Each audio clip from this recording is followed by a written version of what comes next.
como primeiro tratamento era o efavirenz e o IPEA, que era o comparador.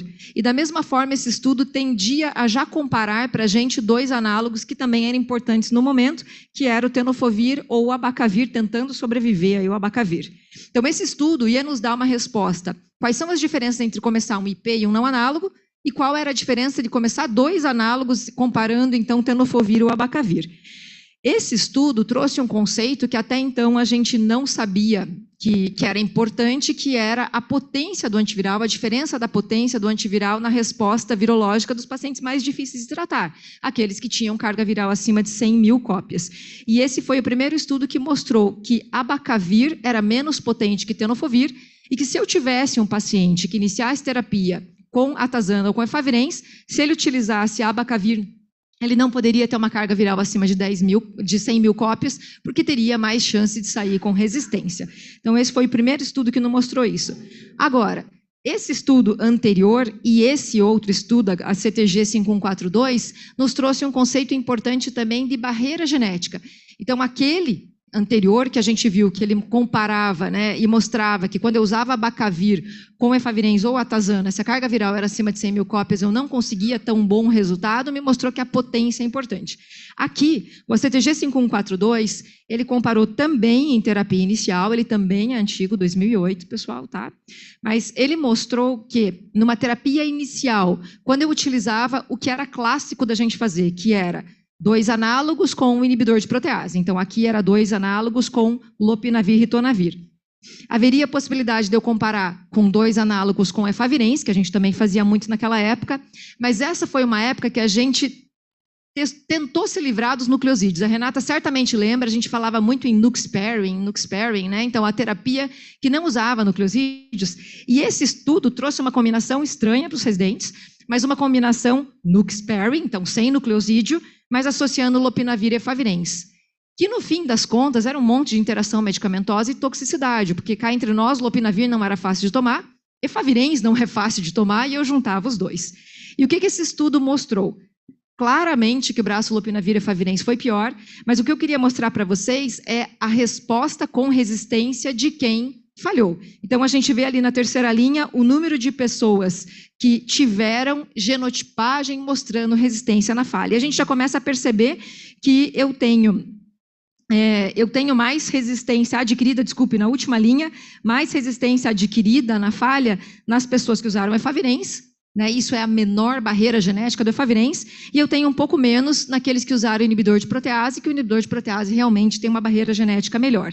Aí a gente entendia que talvez barreira genética fosse um conceito do passado, quando chegou o dolutegravir com barreira genética muito boa, os IPs de hoje com barreira genética muito boa, a gente achou até que não ia sair muita coisa no mercado. Mas antes de falar disso, essa paciente estava iniciando terapia, a gente usou efavirenz muito tempo, e um outro conceito importante para decidir o que começar de terapia antirretroviral é a meia-vida do medicamento. A gente fala pouco isso hoje em dia, mas para quem usa efavirenz, a gente tem que lembrar que isso era um conceito importante, porque o efavirenz tem uma meia-vida muito mais longa do que os análogos que o acompanham.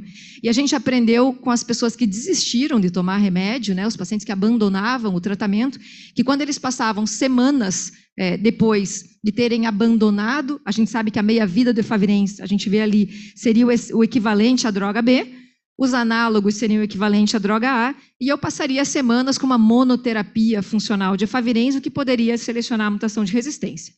Mas como eu falei para vocês, a gente achava que talvez discutir barreira genética fosse coisa do passado, porque afinal, na primeira linha, todo mundo tem barreira genética boa.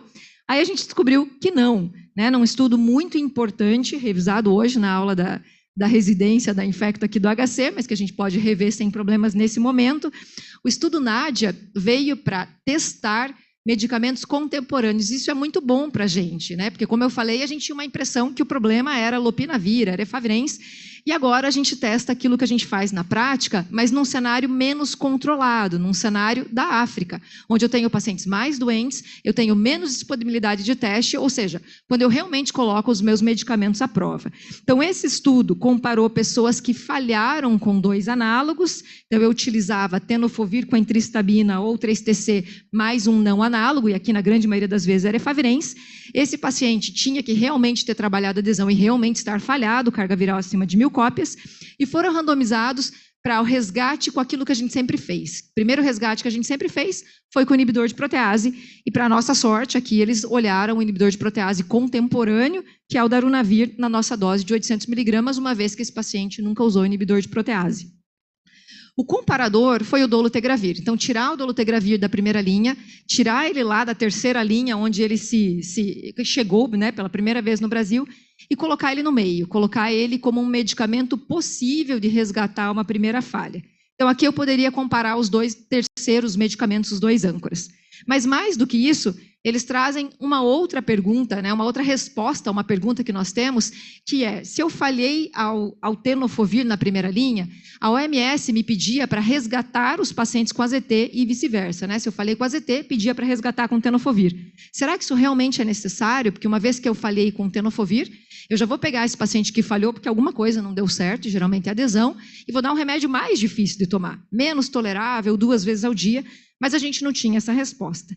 Então, só lembrando, esse pessoal que entrou nesse estudo, 50% deles tinham a mutação K65R, que é a mutação assinatura da falha ao tenofovir, e 90% tinha a mutação 184V da lamivudina, ou seja, 90% deles, a lamivudina não tinha uma atividade plena, e metade, o tenofovir, em teoria, não teria uma atividade plena. Então, vamos ver o que aconteceu. Bem, esse estudo trouxe, né, como resposta principal carga viral menor que 400 cópias, e a gente vê que a resposta virológica, quando a gente compara o agente âncora, dolutegravir e darunavir, foi bastante semelhante, sem diferença estatística.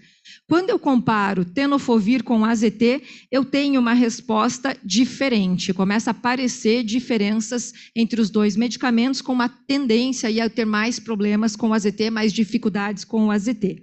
E existem várias outras subanálises desse estudo que são muito interessantes, mas acho que o principal recado moderno, né, da terapia antirretroviral do ano passado e desse ano do CROI foi que existe diferença na falha. Então, a gente não está falando bem da mesma barreira genética. A gente não está falando da barreira genética de efavirenz, mas também não é a barreira genética do inibidor de protease. Porque nesse estudo dos pacientes que falharam, a gente vai lá e faz a genotipagem de quem falhou, e a gente sabe que todas as vezes em que houve mutação relacionada ao agente âncora, isso aconteceu no braço do dolutegravir e não no braço do inibidor de protease. E mais do que isso, né, a gente usa aquele conceito que o inibidor de protease ou qualquer medicamento de boa barreira genética protege quem o acompanha, e aí a gente vê que também existe alguma diferença entre AZT e tenofovir, e o AZT na falha teve mais mutações na transcriptase reversa do que o tenofovir, ou seja, a barreira genética do inibidor de protease não é bem aquela do inibidor de integrase, e entre os análogos o tenofovir tem uma barreira genética melhor. Então, a gente vê aqui a descrição das mutações de resistência, e quando a gente olha o perfil de resistência, lembrando que esses pacientes não usaram raltegravir previamente, foi a primeira vez que eles tomaram dolutegravir, a gente vê mutações que aparecem na falha de primeira linha com dolutegravir, assim como a gente vê de forma muito esquisita, a gente precisa estudar isso, mutações que só apareciam quando eu já tinha sido experimentado a um inibidor de integrase de primeira linha. Então, vamos lá, a gente precisa de mais explicações de por que existe essa dicotomização da via de resistência ao dolutegravir. E o que é mais interessante ainda, que se repete em todos os estudos, é o papel da adesão. Então, eu posso pensar nas comorbidades, na hepatite B, enfim, tudo que eu preciso para escolher o esquema, mas eu tenho que estar em sintonia com o meu paciente, porque no final das contas, quem vai tomar é ele. E não adianta eu fazer um belo trabalho de escolher o que parece melhor e ele não tomar. E da mesma forma, eu tenho que me sentir culpado se eu não fiz uma boa escolha, ele toma e sai com toxicidade. Mas esse estudo, como outros africanos, mostrou para a gente ali circulado que conforme o número de nucleosídeos que eu previa a atividade, existe diferença na resposta. Então, se a gente pegar ali na terceira linha de cima para baixo, eu vejo que quando eu tinha zero nucleosídeos, nenhum funciona em teoria, eu só vou ter o agente âncora funcionando. Não teve diferença entre darunavir e dolutegravir, a resposta virológica foi semelhante. Mas quando eu vou lá para baixo e eu tenho pelo menos 2 nucleosídeos funcionando, quer dizer, mesmo falhado não análogo, os meus nucleosídeos ainda estão funcionando, eu não tenho resistência. Aí começa a fazer alguma diferença o que eu estou tomando. O que é isso? Isso é adesão, pessoal. A primeira linha ali, que é o paciente que não tem nada de resistente, não tem nada sensível, né? Ele tem os 2 análogos resistentes. o efeito residual desse análogo, junto com o âncora que eu vou escolher, ele me dá segurança. Ele faz em detectar a carga viral, mas cuidado, que possivelmente são esses pacientes aqui, alguns desse braço, que com dolutegravir tiveram resistência adquirida. E por último, quando eu vejo que quem tem muito análogo ativo é quem não tomou remédio. E se ele não toma remédio, talvez aquele remédio que é mais tolerável faça a diferença. E a gente sabe que nas comparações iniciais, o inibidor de protease é menos tolerável que o inibidor de integrase. Então são detalhes que a gente tem que olhar na hora de decidir qual esquema a gente vai fazer. E nessa linha de decidir o que a gente vai fazer, tem gente tentando tornar a vida do nosso paciente muito mais fácil com esquemas que eu talvez não precisaria tomar todos os dias, né? Quem mais velho nunca recebeu essa pergunta? E daí, doutor, eu realmente preciso tomar todo dia? Será que se eu não tomar só sábado e domingo não está tudo bem? Então existem estudos com efavirenz que aconteceram no passado e que testaram o perdão da terapia antirretroviral. E perdão, a gente vai trazer o termo do inglês e vai chamar de forgiveness do antiviral. Então, será que se eu tomar 6 dias na semana em vez de 7, eu estou perdoado e vou manter supressão virológica? É isso que esses estudos tentam responder. E o estudo Quatur é um estudo francês que investigou a nossa estratégia tradicional, que é tome seu antiviral todo dia, com uma estratégia de tome só 4 dias na semana e não tome 7 dias. Esses pacientes tinham que vir com carga viral suprimida, então eles entravam já indetectável nessa estratégia Quatur, pelo menos 3 meses de tratamento e foram randomizados para essas 2 estratégias. O que esse estudo mostrou para a gente? Bem, a resposta virológica nos 2 braços foi bastante semelhante ali, se a gente olhar nos dados de sucesso terapêutico. Quando a gente olha sobre aquisição de resistência, isso começa a aparecer. Então, de novo, se eu usar só 4 dias na semana, eu tenho mais chance de adquirir resistência. Foram 3 pacientes de 318 no braço que usou 4 vezes na semana, do que 0 naquele que usou direto. Então, por enquanto, por mais ousados que a gente queira ser, a gente quer ser, porque a gente quer, afinal, melhorar a vida do paciente, ainda não dá para usar a terapia antirretroviral intermitente. Em especial, se eu tenho um esquema que não tem meia-vida muito longa, como efavirenz. Então, efavirenz, apesar da baixa barreira genética, ele tem um forgiveness melhor, mas inibidor de integrase, inibidor de protease ainda não tem essa característica e ainda precisam tomar todos os dias seu antiviral. Então vamos voltar à paciente lá. Então vocês queriam saber mais? Ela é hipertensa, ela usa o mesartana, ela é diabética e fazia uso de dapaglifosina com metformina e tem história de nefrolitíase ainda para dificultar um pouco a nossa decisão. No quadro à direita, a gente vê outras características clínicas dela, então repete CD4, a carga viral, o IMC dela é 23, né? A gente não deixa de olhar isso hoje em dia. A taxa de filtração estimada era 111, ela tinha uma transaminase alterada, ela é virgem de terapia, talvez isso aí fosse o próprio HIV. Ela tem uma glicosúria, mas ela usa medicamento para o diabetes que faz glicosúria, então não tem proteinúria, não tinha hepatite B, tinha uma glicada de 7,2, uma glicemia de 126 em ultrassom de vias urinárias, nesse momento sem alterações, apesar da história de nefrolitíase. E daí? O que vocês começariam? Vamos alternar a tela aqui. Código 57268770.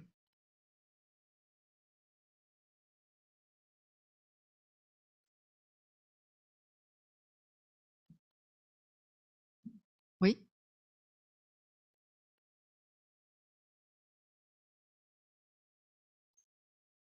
Mas vamos lá, a paciente tinha, ela é virgem de terapia, CD4 180, uma carga viral de 5 logs, e de comorbidade, hipertensa, diabética, não tinha hepatite B, tinha história de nefrolitíase.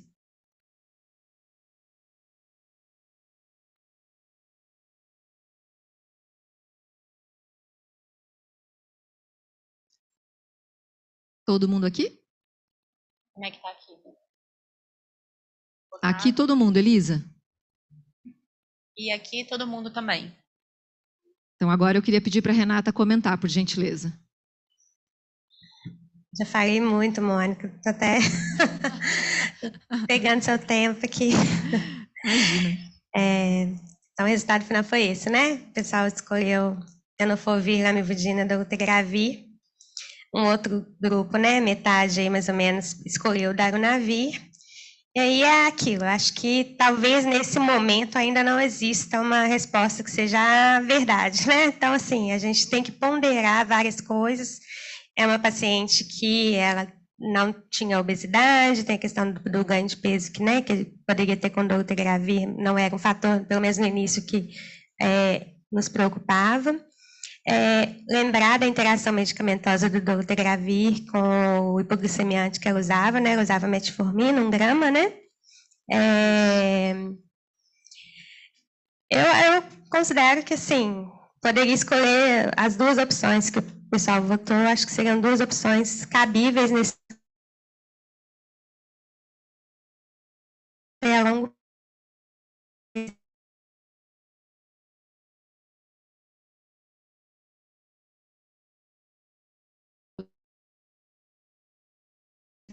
conversar com a paciente. Mas, pessoal, se a gente olhar o que a gente tem que começar antirretroviral numa pessoa que tem CD4 menor que 200, que são os pacientes mais difíceis de tratar, tem vários estudos modernos que mostram para a gente que a combinação tem várias possibilidades realmente, né? Aqui tem uma lista de estudos que a gente tem que conhecer, que todos nos mostram os seus resultados, em especial nos pacientes mais difíceis. Tem que falar em conveniência, né? Esse estudo ali na tela verde é um estudo que comparou já antigamente qual era a resposta virológica das pessoas que tomavam antiviral 1 ou 2 vezes ao dia. Quando a gente fala ali na curva de sobrevida, não é sobrevida do paciente, mas é a manutenção da resposta virológica, e a gente vê que faz diferença tomar remédio 1 vez ao dia. Então, sempre que possível, a gente vai prescrever o esquema 1 vez ao dia. Às vezes tem que colocar na balança número de comprimidos com quantas vezes eu vou tomar, e dá para o paciente decidir. Infelizmente, no Brasil, nós não temos essas coformulações, falamos sobre isso hoje, inclusive, na aula, mas existem várias combinações em dose única, dose fixa combinada de 3 ou 2 antivirais que são aprovados e liberados nos Estados Unidos, na Europa, em outros países, mas no Brasil, infelizmente, a gente só tem uma combinação em pílula única combinada e esperamos ter mais, né? Eu acho que a gente não pode desistir, a gente entende a sustentabilidade do programa nacional, mas a gente também tem que continuar desejando, né, que entrem novos medicamentos. Mas a gente estava em 2011. A gente estava em 2011 e as diretrizes eram diferentes. E como as diretrizes eram diferentes, essa mulher começou a ZT-3TC efavirenz. Começou a ZT-3TC efavirenz e adivinha o que aconteceu? Vômitos e mais vômitos relacionados ao AZT no início do tratamento, não tolerou. E daí a gente fez uma troca para TDF, 3TC e efavirenz. E ela vem, mesmo 1 ano ali de uso de efavirenz, depois que melhorou a náusea, porque é bem assim, né? Se você tem um efeito que é mais intenso, você não percebe o outro que não te incomoda tanto. Aí quando você melhora esse, o paciente tem possibilidade de perceber o outro evento e se queixar daquilo. E foi o que aconteceu. Ela veio falar que, apesar do tempo de uso de terapia antirretroviral, ela estava apresentando ainda sonhos vívidos, sonhos agitados, acordava com uma ressaca de manhã, o humor demorava para melhorar, como vários de nós mesmo sem efavirenz, mas ela ali percebia que existia uma relação temporal com o início do tratamento. Mas aí a gente falava aquilo que a gente falava, né, Renata? Que era, calma, espere, vai passar, isso passa, né? Do efavirenz é intenso nas primeiras 12 semanas, mas vai passar depois. E será que ia passar, pessoal? Aprendemos que não passa, né? Então, 70% das pessoas têm efeito neuropsiquiátrico do efavirenz no início do tratamento, mas 20% ainda sustentam algum efeito neuropsiquiátrico. E esse slide mostra efavirenz com vários comparadores e só se referindo a evento neuropsiquiátrico. E a gente vê que até pelo menos ali a penúltima linha, a gente percebe que sempre o efavirenz causou mais efeitos neuropsiquiátricos do que os seus comparadores. Comparasse com o que a gente quisesse. IP, nevirapina, rilpivirina, adoravirina, enfim. Até que a gente olha nas últimas linhas que com dolutegravir as coisas começaram a mudar e a gente percebe, em especial na última linha, que no single, os pacientes com dolutegravir tiveram mais insônia do que aqueles que tinham efavirenz e a gente começou a voltar a falar desse assunto, que talvez tenha realmente uma ocorrência maior do que a gente percebia nos estudos pivotais de algum efeito neuropsiquiátrico que a gente entende que é cefaleia e insônia principalmente. Mas, enfim, a paciente estava com essa dificuldade de tomar efavirenz e resolveu não voltar mais. Resolveu que cansou daquilo, toxicidade, tudo era muito complicado. Eu vou seguir a minha vida tomando efavirenz de vez em quando, daí de vez em quando parava, daí às vezes retirava na farmácia, dizia que estava sem consulta, daí o pessoal, né, também ficava preocupado dela ficar sem remédio, fornecia o formulário. E nesse entra e volta de efavirenz, infelizmente, durante muito tempo, ela manteve carga viral, carga detectável mesmo usando efavirenz. E a gente pula de um gap de 10 anos de segmento até que ela volta para a consulta médica. E ela volta com essa carga viral de 120 mil cópias, um CD4 de 160 com 24% e assintomática de novo.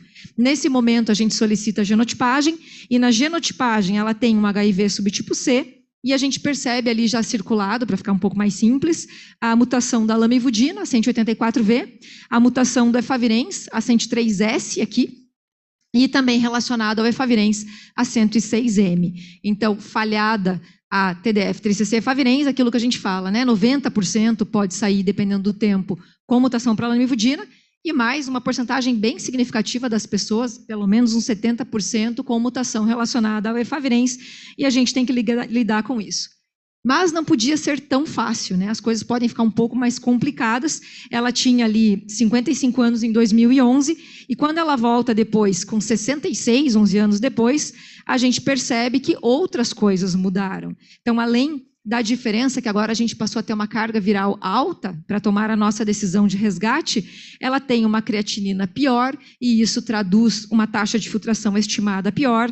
Além da glicosúria, que talvez fosse pelo hipoglicemiante, ela tem uma proteinúria também, e isso, né, pode ter relação tanto com a hipertensão quanto com o diabetes, mas também com o HIV não tratado todo esse tempo.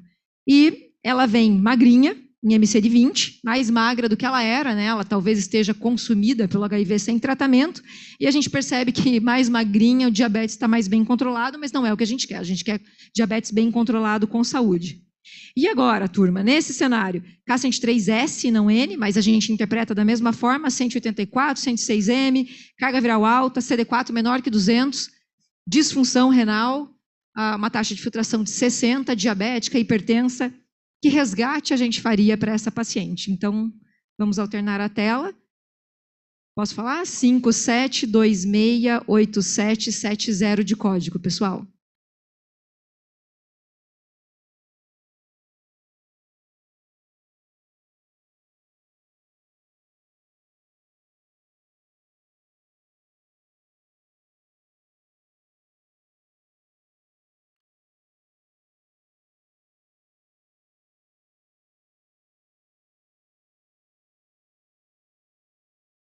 Daí, o pessoal aqui decidiu? Todo mundo? Elisa, aqui ok. Aqui, ok. Como é que tá aqui, pessoal? Todo mundo votou? Votaram? Ok. Ok aqui também. Bem interessante esse resultado. Renata, não sei se você quer fazer algum comentário. O pessoal que está acostumando com esse esquema de dar Aruna com Dolutério. Perfeito. Então tá, então vamos em frente, vamos ver lá. Deixar a tenofovir eu não deixaria, né? Deixar o tenofovir aí, ela tem muito fator de risco para doença renal, ela piorou a disfunção renal, então eu vou acrescentar um medicamento sabidamente nefrotóxico numa pessoa que tem taxa de filtração de 60, com 3 fatores de risco, 4, ela é mulher ainda, né? Ali na minha frente, talvez não seja o ideal, porque a gente tem outras opções. Então, talvez a gente pudesse conduzir o caso aqui sem tenofovir, e talvez sem tenofovir, nesse momento do Brasil, é sem análogo, né? Na maioria das vezes. Acho que tem que alternar a tela, só por gentileza. Isso. Tem alguns conceitos que a Renata já passou, então não vou me ater, mas esse estudo mostra para a gente a diferença de pacientes que já chegam com disfunção renal no nosso serviço.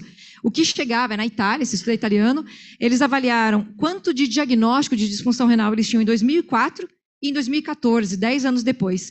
E quando a gente olha ali, início de terapia antirretroviral no meio, a gente vê que mudou a frequência de pessoas que estão chegando com disfunção renal.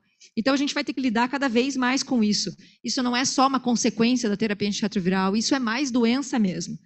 Por outro lado, às vezes a gente vê o pessoal ou esperar muito para trocar o antiviral nefrotóxico, ou eventualmente entender que já que o rim está prejudicado, não vale muito a pena tirar o antirretroviral. Talvez o resto seja fator.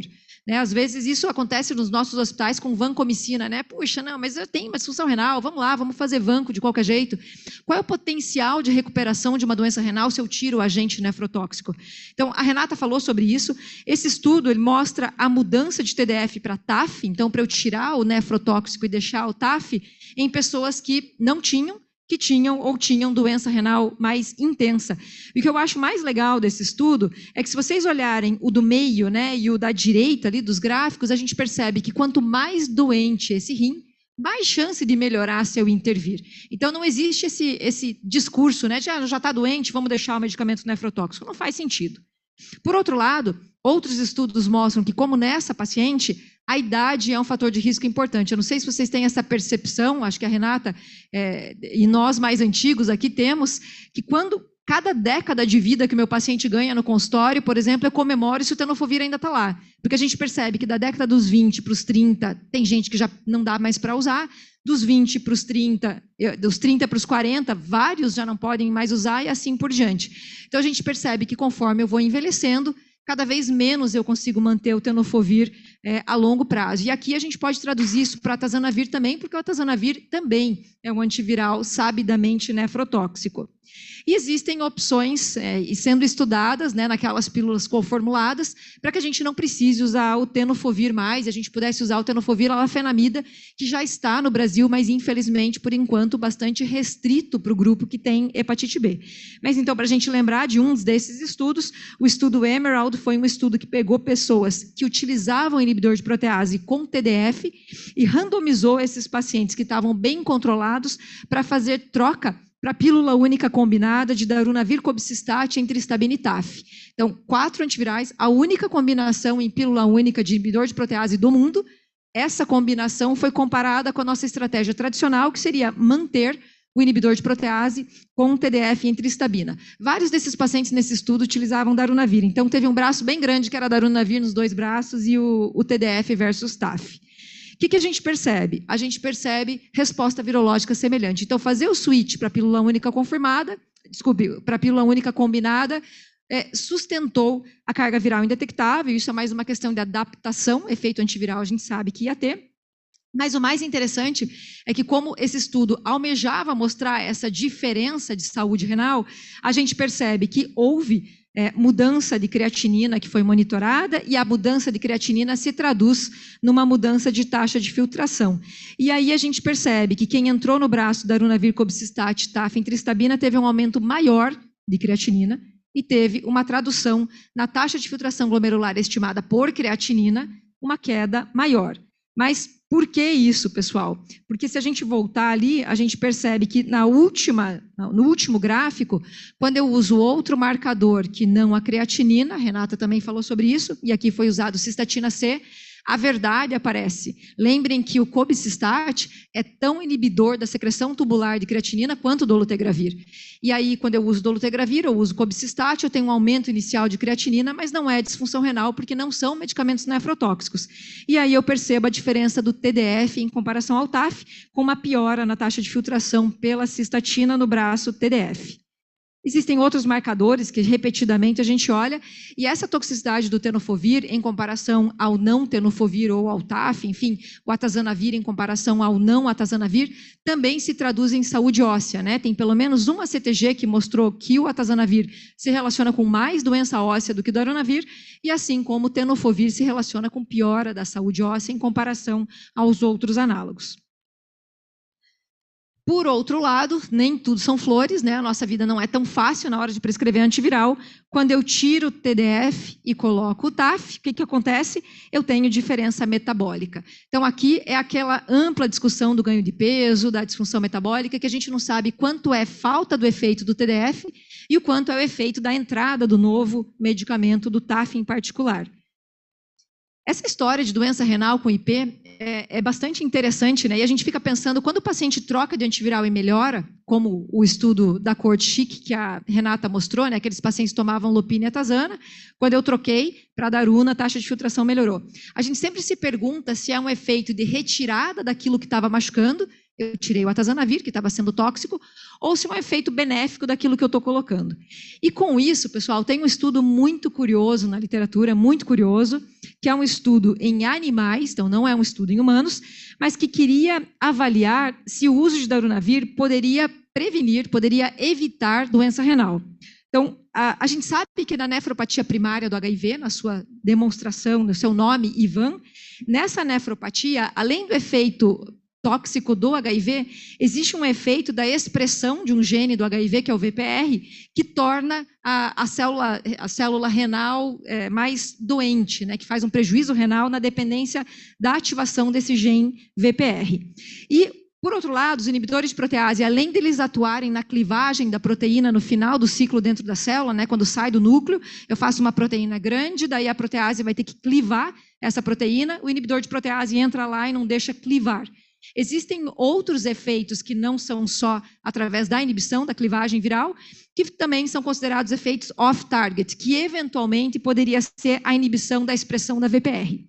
E por isso esse estudo, então alguém muito inteligente, né, teve essa ideia de pegar ratinhos, esses ratinhos terem uma doença renal semelhante à IVAN, mas sem protease, sem transcriptase reversa. Porque quando eles dessem o antiviral, eles não queriam que o antiviral fosse lá inibir o efeito da replicação do HIV.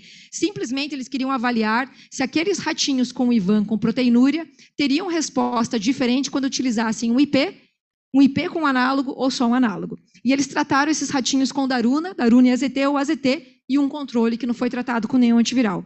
E pasmem, o que aconteceu? Somente os ratos que foram tratados com darunavir e darunavir com AZT tiveram redução da proteinúria.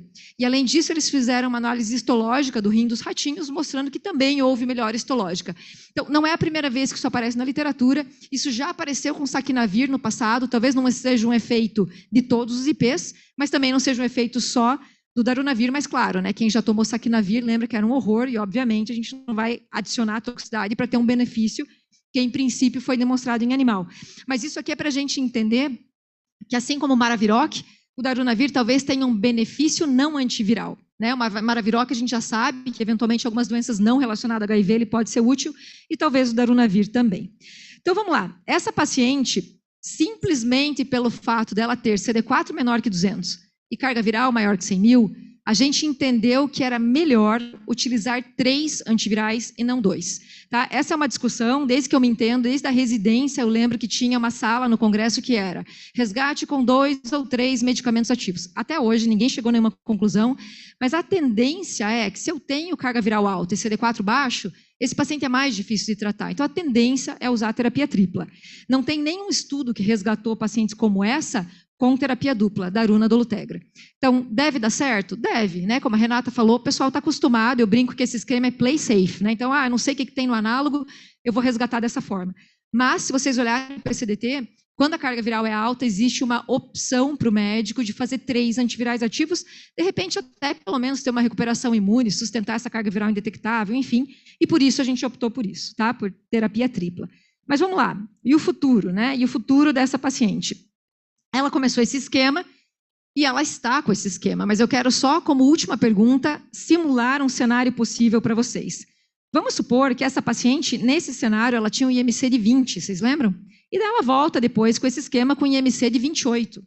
Então, ela não só engordou, mas mudou de categoria, né, do peso conforme o IMC. Ela melhorou da proteinúria, a transaminase dela melhorou, a taxa de filtração dela ficou ali estável com o esquema. A minha pergunta é, se vocês considerarem só o peso que ela ganhou, vocês mudariam o esquema antiviral em decorrência do peso? Se ela falar assim, não, mas eu estou vivendo a minha vida do mesmo jeito, eu como da mesma forma, enfim. O que vocês fariam? Podemos colocar a tela alternada para votar?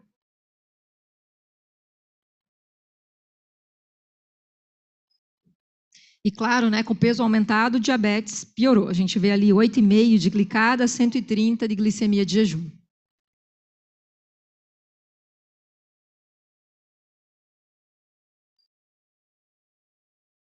Essa não está no mentímetro?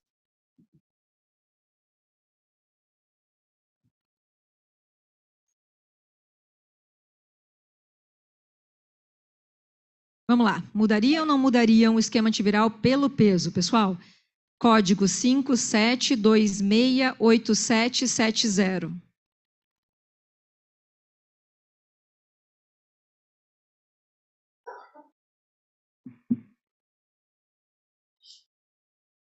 Todo mundo votou aqui? Aqui tudo certo, Elisa? E aqui? Aqui o pessoal votou também. Então, perfeito. Então, a maioria não trocaria. Vou poupar a Renata desse momento, porque afinal não existe resposta certa, né? A gente não sabe a resposta para essa pergunta. Então, a maioria não trocaria o esquema antiviral baseado no peso. Eu vou deixar para o próximo slide a gente falar sobre peso. E a próxima pergunta é se, nesse caso dessa paciente, né, agora ela está com a mesma taxa de filtração com o novo esquema, né? Talvez eu esperasse que melhorasse, mas ela veio com essa taxa de filtração baseada em creatinina. Então, se vocês pediriam outro marcador para checar se é isso mesmo, ou vocês estão contentes dela manter a função renal da mesma forma? Você vai conseguir alternar, Fernanda? Tá, beleza.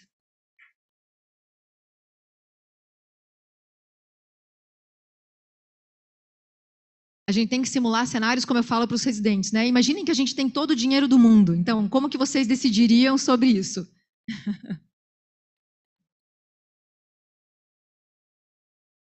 Então, vamos lá, código 57268770.